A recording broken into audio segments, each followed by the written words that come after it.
이찍들이 가장 신뢰하는 갤럽의 지선전 마지막 여조가 나왔습니다. 차주는 깜깜이라서 이 지표는 매우 중요한데 해당 부분의 의미와 함께 현재 민주당 상황과 관련 굉장히 위험한 지점 보고 드립니다. 먼저 다행하게도 오늘 젠프 지지율은 3% 급등하며 다시 64%를 기록했습니다. 대통령 지지율을 지역별로 보면 전국 전 지역이 과반을 돌파하며 상당히 안정적 지지세를 보이는데 해당 부분이 대단한 것은 대통령 취임 무렵 민주화 이후 이 대통령보다 지지율이 높았던 대통령은 문 전 대통령밖에 없는 정도였으니 대단한 수치가 아닐 수 없습니다. 한편 이번 지선에서 중요하다 볼 수 있는 정당 지지도는 현재 민주당이 더블 스코어로 앞서는 가운데 가장 중요한 지방선거 인식의 경우 역시나 여당 우세가 압도적인 상황입니다. 해당 부분이 중요한 것은 180석 이상을 했던 지난 총선보다도 민주당의 흐름이 좋다는 것을 생각하면 역시 이번 지선은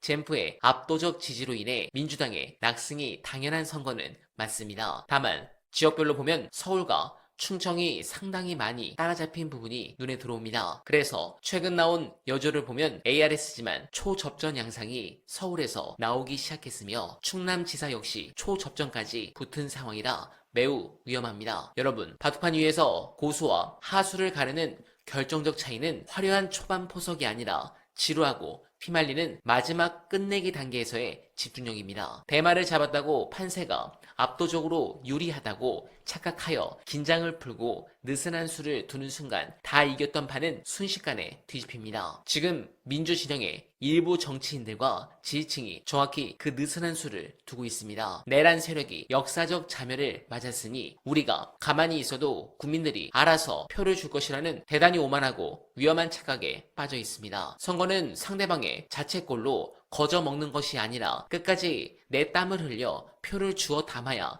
완성되는 혹독한 노동입니다. 제가 본격적으로 유튜브를 시작한 전국 단위 선거 중 이번 선거처럼 닭가리근이나 분위기가 없었던 적이 없었습니다. 물론 이해합니다. 우리는 지쳤습니다. 다만 제가 한 가지 실수한 게 있습니다. 저는 내란 세력을 찍는 게 이해가 안 된다고 생각했는데 이건 제 스스로 심각한 착각을 했다고 생각합니다. 우리는 헌법과 상식의 눈으로 세상을 보지만 벼랑 끝에 몰린 저들은 오직 생존의 눈으로 투표장에 나옵니다. 내란의 잔당들은 지금 여기서 지면 우리는 영원히 끝장이다 라는 공포심 하나로 똘똘 뭉치고 있습니다. 그 지독한 절박함은 상식을 뛰어넘는 무서운 결집력을 만들어냅니다. 반면 우리는 어떻습니까? 설마 저런 반국가 세력을 또 찍는 사람이 있겠어라며 이웃을 설득하는 밭가리를 멈추었습니다. 내가 도덕적으로 이해할 수 없다고 해서 상대방 진영의 표가 증발하는 것이 아닙니다. 이 치명적인 인지적 착각을 당장 걷어내지 않으면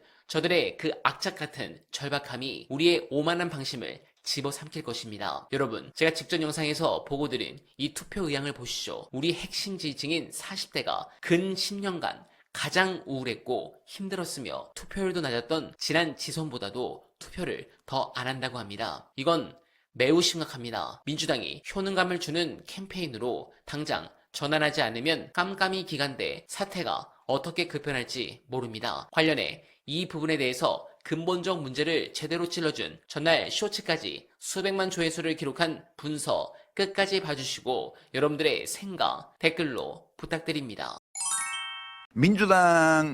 민주당이 잘하는 만큼, 민주당 정부가 잘하는 만큼 대한민국 잘 돼요. 한국 정치도 잘 되고. 이재명 대통령 하는 거 보면 그래요. 네. 예. 지금 그 상황이 원튼 원치 않든 그렇게 돼 있습니다. 그러면 이 조건에서 민주당은 왜 저러지? 민주당 혼자서 그러면 모든 걸 다 책임지는 게 좋으냐? 아니면 민주당이 중도에 발을 두고 있는 대중정당으로서 리드를 하면서 다른 좌우에 연합할 수 있는 정당들을, 작은 정당들을 거느리고 연합정치를 펴서 하지 못하게 된. 그러니까 국힘당이 3분의 1 이상 의석이 있으면 개헌 같은 거 못해요. 그렇죠. 이런 봤잖아요. 그러니까 4년 중임제 개헌이라든가 이런 게 되려면 5.18 부마항쟁 이런 걸 전문에 넣는다든가 이런 개혁이 되려면 무조건 저 당이 3분의 1 이하로 가야만 돼요. 그렇잖아요. 그러면 그거를 민주당 혼자서 할 수 없어요. 하기 어려워요. 결국은 민주당이 지금처럼 한 170, 80석 정도를 차지하고 나머지 3, 40석 정도를 합리적인 중도 보수 정당, 합리적인 이제 중도 진보 정당 이런 당들이 있어서 같이 협의해 가면서 개헌도 하고 해야 돼요.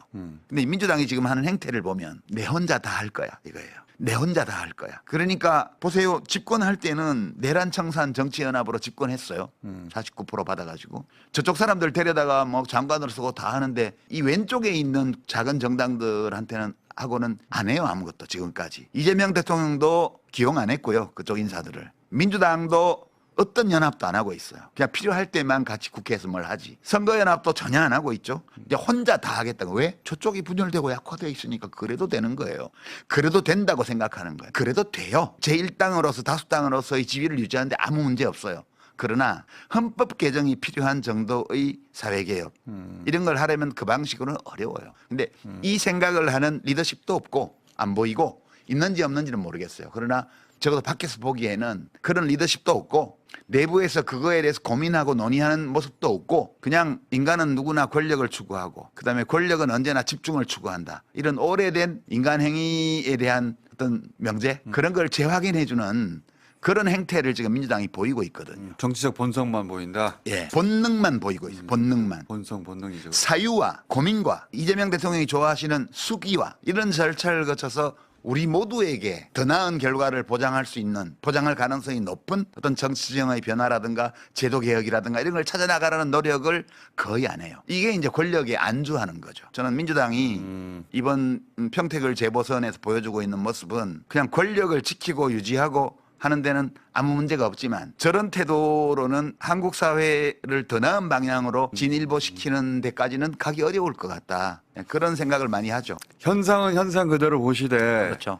이걸 다루는 민주당의 역량이 그 다음 큰 그림을 그릴 만큼 되나 안 되는 것 같은데 이런 걱정이시구나. 그렇죠. 그게 이제 이른바 조직의 분위기, 문화, 풍토 이런 거잖아요. 지금 너무 많이 권력을 탐해요. 그래도 별 문제는 없어요. 이번 지방선거는 원래 대통령 지지율과 이 코릴레이션 연계가 가장 확실한 선거가 지방선거입니다. 그래서 지방선거 결과 자체는 선거를 걱정하시는 게 아니고 다음 대한민국의 그림을 걱정하시는구나. 그렇죠. 저는 정치하는 사람이 직업으로 하는 사람이 아니니까 내가 권력을 가진다 이게 아니고 앞으로 어떻게 되지 이걸 보고 있는데 지금은 문제가 없어요. 그러나 앞으로는 좀 걱정이다. 이런 걱정을 하면서 평택을 선거를 보고 있으니까. 네, 공감합니다. 저 무도한 내란 카르텔의 잔당들을 완벽하게 쓸어내고 공화국의 기강을 영구적으로 바로 세우기 위해서는 이번 지방선거에서 압도적인 민심의 크기를 표와 의석수로 증명해내야만 합니다. 그것이 단죄를 위한 가장 강력하고 합법적인 무기입니다. 민주당은 당장 지금 다 이겼다는 착각에 껍데기를 당장 벗어 던져야 합니다. 다시 절박해져야 합니다. 여러분들은 어떻게 생각하십니까? 공감하셨다면 소중한 언알바 후원 부탁드립니다. 댓글에 고정된 내용을 통해 많은 사랑 부탁드리며 언알바는 오늘도 최선을 다하겠습니다. 여러분 고맙습니다.